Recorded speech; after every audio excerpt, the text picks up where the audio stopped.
Now to Washington, where a 9/11-style commission will be established to investigate last month's assault on the Capitol. House Speaker Nancy Pelosi made the announcement yesterday. In a letter to colleagues, she said the commission would be independent.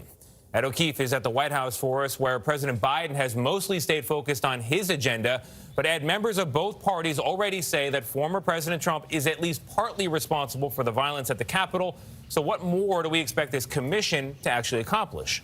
Well, good morning, Tony. Look, these kinds of commissions are rare, in part because we don't usually have this kind of violence, but also because they usually have bipartisan support. In this case, Speaker Pelosi says that the commission will be based on or modeled on the commission formed after the terrorist attacks of September 11th, 2001. That was a bipartisan group that investigated the circumstances leading up to those attacks. The recommendations from that panel led to, among other things, the creation of the Director of National Intelligence, which oversees all intelligence agencies. But one of the potential challenges with this new commission is that, unlike the 9/11 attacks, the Capitol riot had partisan political motivations, and most members of Congress seem to have already made up their minds about what led to it.